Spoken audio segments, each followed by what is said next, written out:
One afternoon, Jolly was kneeling beside an old car on the side of the road, tightening the bolts on a flat tire. His hands were covered in grease. Just then, a sleek car pulled up nearby. A woman stepped out and looked at him carefully. "Jolly," she said with surprise. It was Kara, his old classmate from high school. She glanced at the old car, then at his dirty hands. A smirk appeared on her face. "So this is what you ended up doing?" she said loudly. "Fixing broken cars on the street?" Jolly didn't respond. He simply kept working. Kara shook her head. "I always knew you would struggle," she added. "You never had big ambitions." With that, she walked toward a nearby restaurant. As she approached the entrance, another woman stepped out. It was Ashley. They had also gone to school together. "Kara?"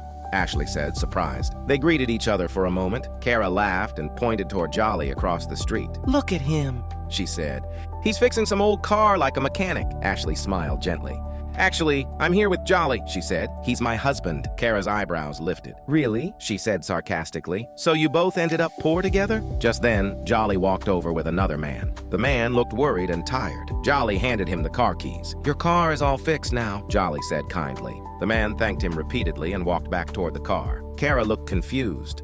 She turned to Jolly. "Wait, that's not your car?" she asked. Ashley pointed across the street. Parked there was a beautiful luxury car. "That one is ours," Ashley said calmly. Kara's expression changed instantly. "Oh, wow," she said quickly, trying to smile. "I didn't realize. That's a very nice car." She suddenly started speaking politely. Jolly looked at her quietly. Then he reminded her of what she had just said a few minutes earlier. Kara laughed nervously. "Well, if that's your car," she said, "then why were you fixing that old one? You must be renting this expensive car." Before Jolly could respond, the man returned from the parking lot. He was holding an envelope. "Sir," the man said to Jolly, "I think you forgot this in my car." Jolly smiled. "You can keep it," he replied. The man looked confused. Ashley gently explained. "There is a check in that envelope," she said, "for $50,000. The man's eyes widened.